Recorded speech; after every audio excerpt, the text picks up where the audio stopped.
안녕하세요. 해인선원 원장 비로 영웅입니다.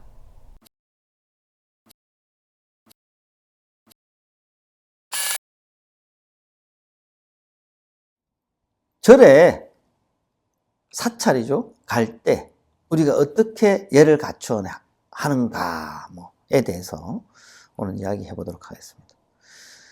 여자분들, 여성분들은 옷을 너무 미니 스커트를 입고 가거나 얼굴을 막 화장을 엄청 하고 입술을 빨갛게 칠하고 막 매니큐어를 칠하고 너무 이렇게 가지는 않아야 하겠죠. 경건한 마음으로 윗사람에게 예를 들고 서성에게 가르침을 청하는 자세로 가야 합니다. 처음에 사천왕이 있는 일주문이 있죠. 절에 들어갈 때. 일주문에 들어갈 때 반배, 합장하죠. 그분께 인사를 올리는 거고 부처님께 먼발치에서 인사를 올립니다. 이렇게 절을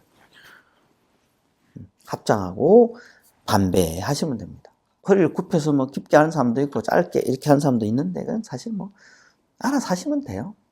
정해진 건 없어요.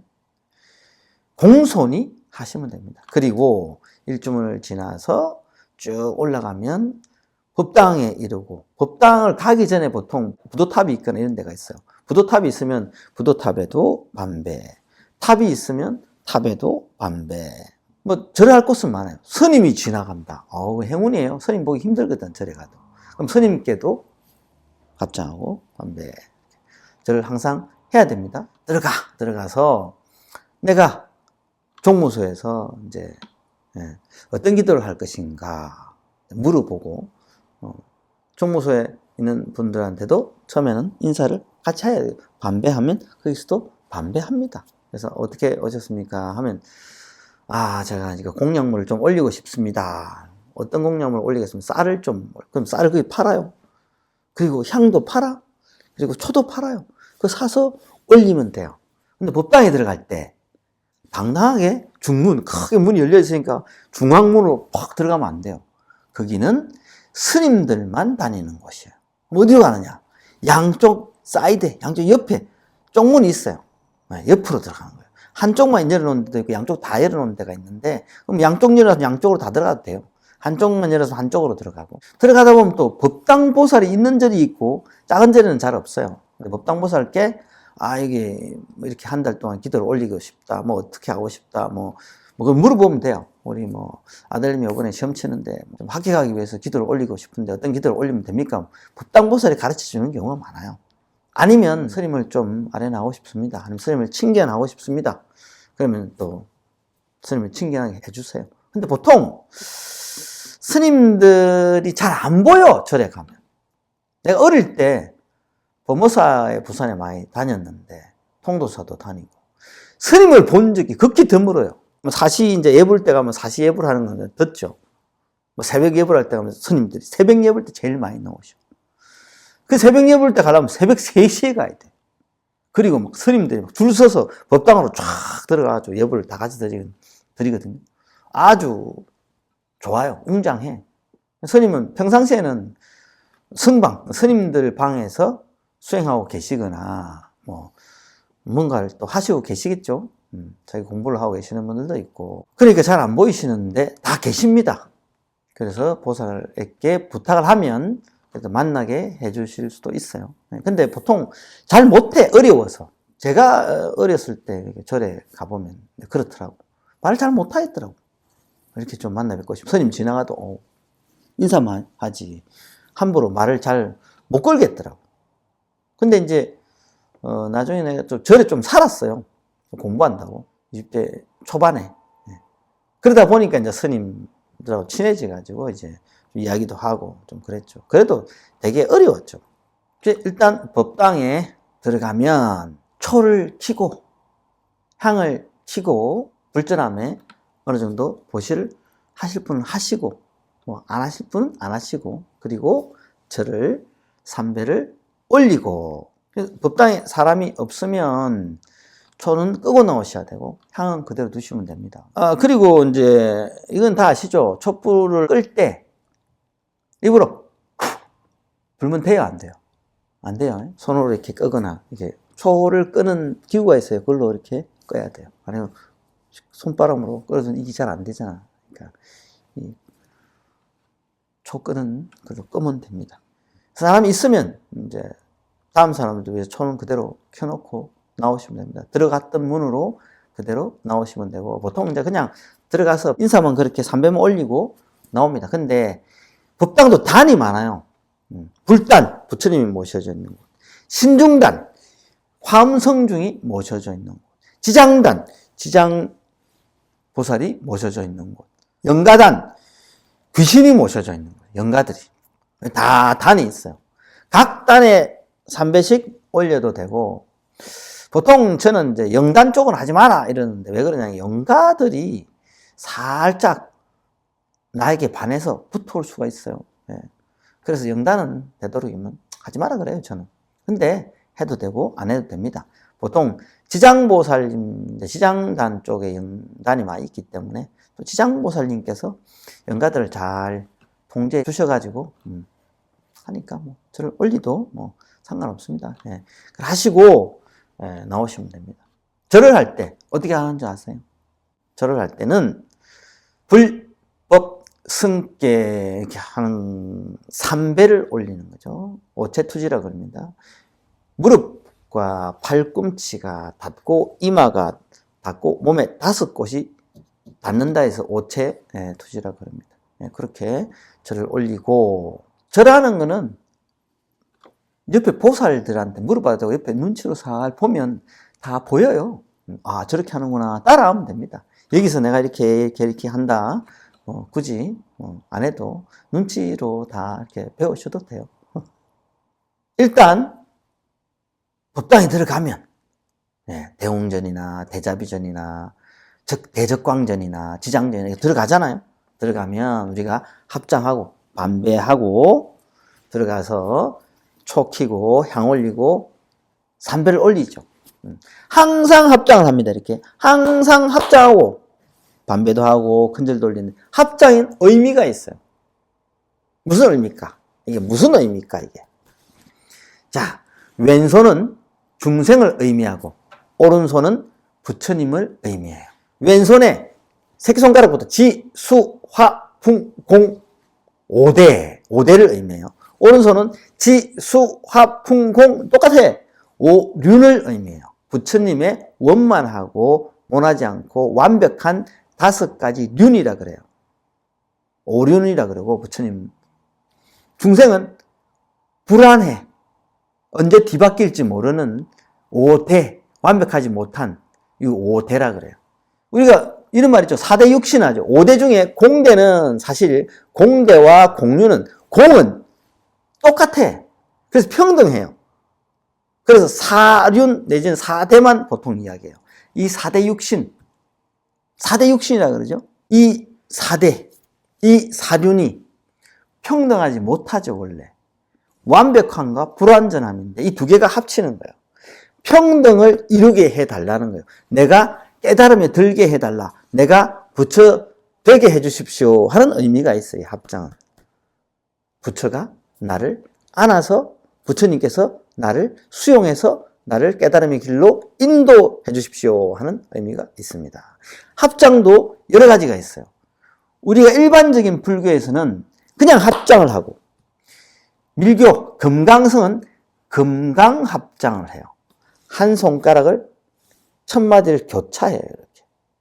이것도 큰 의미가 있어요. 그리고 합장 종류가 많아요.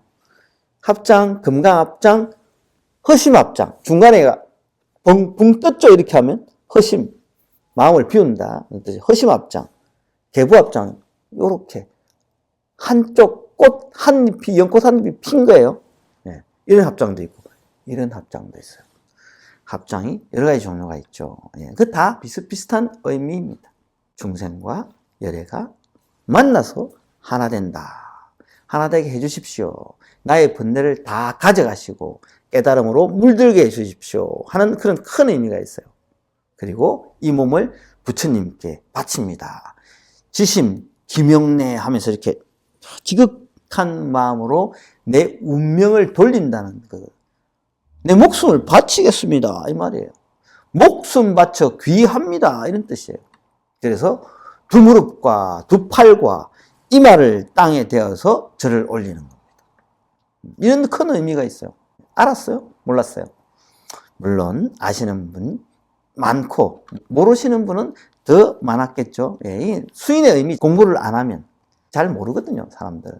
합장에는 그런 큰 의미가 있습니다. 그리고 이제 법당을 나와서 이제 스님을 뵙고자 해서 보살님께 이야기해서 스님을 뵈러 갔어요. 스님을 따로 친견하거나 따로 뵐 때는 어떻게 하느냐? 일단 스님께 부처님께 하는 예법과 똑같이 삼배를 해야 돼요. 오체투지로 삼배를 합니다. 우리가 일반적으로 하는 절에서 하는 절로 세 번째를 하는데 스님께서 또 부담스럽다고 일배만 하세요. 그럼 일배만 하면 됩니다. 불법 성께 각 일배에서 삼배를 올리는 게 원칙이나 스님께 그냥 승보에게만 한다 생각하고 일배만 해도 무방합니다. 스님께서 그렇게 해라고 했으니까. 그리고 이제 스님께 삼배하고 앉아서 스님 편안하게 앉아라 이러면 이제 편안하게 앉아서 같이 차담을 하거나 수행에 관한 질문을 하거나 스님께 따로 법문을 청해서 들으시면 됩니다. 그리고 이제 우리가 법당이나 수행체에서 수행할 때는 제일 수행하기 좋은 자세는 결가부자예요. 경전에는 결가부자로 하라라고 되어 있는데 사실 결가부자 하면 무릎이 너무 아파요.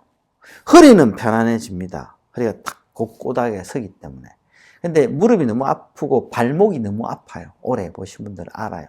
2시간 이상 하면 정말 발에 마비가 오는 듯이 막 아파요. 그러다가 2시간 넘어가면 쫙 풀려요, 또. 이게 날아갈 것 같아. 또다시 2시간이 지나면 다시 또 아파. 또다시 좀 지나면 또 쫙 풀려요. 이게 왔다 갔다 하더라고. 하루에 10몇 시간을 앉아 있으면 나중에 무릎이 좀 안 좋긴 해요. 그래서 스님들이 무릎이 나가는 사람이 많아요. 연골이. 너무 오래 이렇게 있으면. 그래서 보행도 하고 좀 움직이면서 운동도 좀 하면서 해야 되는데 너무 무리하게 또 하셔도 좀 그렇죠. 결가부자 해도 되고 반가부자. 결가부자는 발을 이렇게 올려놓는 거죠. 발바닥이 위로 다 보이게 하는 거예요. 반가부자는 한쪽만 올리는 거죠. 네. 반가부자를 하셔도 되고 그것도 안 된다. 그럼 가부자 해서 기도를 하시면 됩니다. 기도법은 많죠. 우리가 어떤 기도를 어떻게 하느냐. 그거는 각 전각에 따라서 틀리죠. 지장 기도를 하겠다. 지장보살님 기도를 하겠다. 그럼 지장전에 가서 하는 겠죠. 그리고 관음정거를 하겠다. 그럼 어때? 대자비전이나 관음전에 가서 기도를 해야 되겠죠. 우리 한국 불자님들은 화엄성중 기도를 많이 하시더라고. 화엄성중이 누구예요? 불법을 수호하는 천신들이에요. 아까 이야기했잖아. 누구? 사천왕과 그 친구들 내지는 그 동료들이죠. 그리고 범천도 그게 포함돼. 범천도 다 지켜준다 그랬거든. 그래서 거기에 있는 화락천도 있고 여러 저기 있는 천신들이 다 지켜줍니다. 그래서 그분들께 기도를 하는 거예요. 그분들 숫자가 많아. 그리고 낮은 곳에서 우리를 살피고 계시거든. 그래서 성취가 좀 빨라요. 그래서 보살님들이 그걸 알고 화엄성중, 화엄성중, 화엄성중, 화엄성중 하면서 이렇게 하시는 분들도 있고, 이게 염주를 가지고 화엄성중, 화엄성중, 화엄성중, 화엄성중 하는 사람 있고, 여러 가지더라고. 현교식 기도법은 그래요. 근데 우리 이 밀교식 기도법은 화엄성중 기도가 따로 없어요. 왜? 다 부처님과 보살님 위주로 돼 있어요. 그냥 가끔씩 화엄성중 중에 범천다란이나 아니면 사천왕 다란이나 제석천 다란이가 있어요. 내가 급할 때, 위급할 때 이 다란이를 부르면 내가 가서 너희를 구해주리라 하는 게 있어요. 그 다란이를 굳이 안 외워요. 왜? 그 다란이 외울 바에 차라리 관세음보살님 다란이를 외우고 지장보살님 다란이를 외우고 내지는 부처님 다란이를 외우는 게 더 빠르게 느껴지고 더 공덕이 수성하기 때문에. 그리고 참선하는 분도 있죠. 화두참선. 앉아서 이렇게 화두참선하는 분인데 스님 눈은 어떻게 해야 됩니까? 감아야 됩니까? 떠야 됩니까? 물어보는 사람이 생각보다 많더라고요. 눈은 감은 듯 뜨고. 그럼 뭐예요? 감은 것도 아니고 뜬 것도 아니고 뜬 거예요. 살짝 미세하게 살짝 뜨고 코끝을 봐요. 코끝과 코끝의 연장선, 이 땅바닥을 보는 거죠. 이렇게 보고 눈을 감으면 잠이 와요. 그리고 생각이 막 많아져. 눈을 뜨면 번뇌가 막 들어오잖아요. 눈에 보이는 것들이 있어서. 그래서 눈을 감은 듯 뜨고 실눈을 뜨고, 부처님은 항상 이렇게 계신 거예요. 그렇게 수행하면 됩니다. 그리고 항상 수주를 가지고 해야 된다라고 해요. 왜? 수를 해야 돼요. 연불도. 내가 연불을 100만독 하겠습니다. 100만독. 100개짜리를 10,000번 돌리면 100만독이에요. 어떻게 100만독을 하지? 근데 이제 경전에 나오는데, 내가 큰 성취를 이루려면, 기도의 성취를 이루려면 100만독 내지는 10만독 해라라고 돼 있어요. 그게 10만으로도 해석이 되고 100만으로도 해석이 되더라고. 일락차. 보통 100만독으로 해요. 100만, 말이 100만이지. 해보세요. 하는 사람 있더라고. 10만도, 10만은 사실 어렵지 않더라고. 해보면. 하루에 10,000번 하거든, 이 10,000번.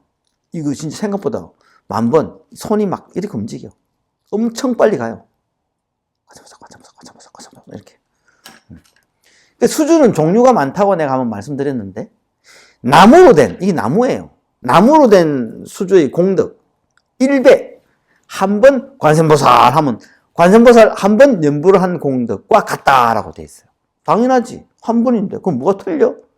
쇠로 된 거는 10배. 한 번 관세음보살 하면 10배의 공덕이 있어요. 그러면, 그럼 좀 더 좋은 거, 보석으로 된 거. 그거 좀 더 좋겠죠. 보석이 뭐 있어요? 만호, 옥, 막 이런 거. 더 좋은 건 없을까요? 금강주라고 있어요. 금강주. 금강주 알죠?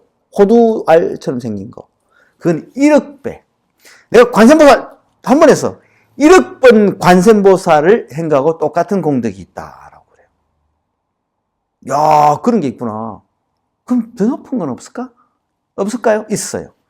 보리자, 보리수 나무로 된 걸 한번 돌리면 무량배, 끝없이 많은 공덕이 생긴다. 무량배이라면 좀 감이 안 와, 사실. 어떻게 보면 1억 배가 더 좋은 것 같아. 그죠? 1억, 2억, 3억, 4억. 사실 무량배는 이러면 돼. 10조, 100조, 1000조 이렇게 생각하면 돼요. 그 정도의 공덕이 있다라는 거예요. 그러면 여러분 어떻게 나무로 할래요? 뭐 보석으로 할래요? 쇳덩어리로 할래요? 보리수로 할래요? 그럼 사람들 전부 다 보리수로 해야지. 그래서 우리 법당에 오시는 보살들이 보리수 나무를 엄청 많이 구입했어요. 제가 팔아먹은 건 아니고 저기 조개사 앞에 가니까 많이 팔더라고. 거기서 많이 구입해서 하시더라. 그렇게 하시면 됩니다. 또 원래 석가모니 부처님 앞에 앉는 예법은 우슬착지예요. 이렇게. 근데 이렇게 우리 대한민국에서 안 하잖아. 그리고 이렇게 오른쪽 어깨를 내고 그냥 이렇게 하세요. 뭐 부처님도 지금 당장 안 계시고 그러니까 원래는 이랬는데 지금은 우리나라에서 내려오는 예법대로 그냥 하시면 됩니다. 너무 튀게 혼자 나는 꼭 이렇게 해야 되겠다 이러면 잘못하면 그 절에서 쫓겨나는 수도 있어요. 그러니까 그 해당 절에서 시키는 대로 법당보살이나 스님께서 시키거나 다른 보살이 하는 대로 그냥 따라 하시면 됩니다. 그게 제일 무난해요. 법당에서 다 볼일이 끝났으면 내 기도가 다 끝났다. 그럼 앉았던 방석은 원래 있던 자리로 돌려놓고 나가는데 신발을 신고 나가면 되죠. 근데 부처님께 다시 삼배를 올리고 이제 저는 갑니다 하고 인사를 올리고 가시면 돼요. 법당을 나가서 들어온 대로 나가서 다시 대웅전이나 극락전이나 다시 반배를 올리고 그대로 쭉 나가시면 됩니다. 그리고 경례를 다닐 때는 합장을 하고 다니면 되지만 보통 차수 이렇게 손을 이렇게 해서 이렇게 다니면 됩니다. 고개를 약간 속이 뻣뻣하게 들고 이렇게 다니지 말고 이렇게 다니시면 됩니다. 일반적인 이제 절에 가서 하는 일반 불자의 행동 지침이라고 보시면 되죠. 이렇게 하시면 됩니다. 그럼 큰 무리 없이 진행됐다 생각하면 되죠. 너무 이렇게 경직돼 가지고 갈 필요는 없고, 인간 세상에 있는 이해법 조금 다르게 변형시켜 놓은 거니까, 그렇다 생각하시고 그렇게 행동하시고 그렇게 예를 올리시고 제 영상을 잘 참조하시기 바랍니다. 오늘 여기까지 하겠습니다.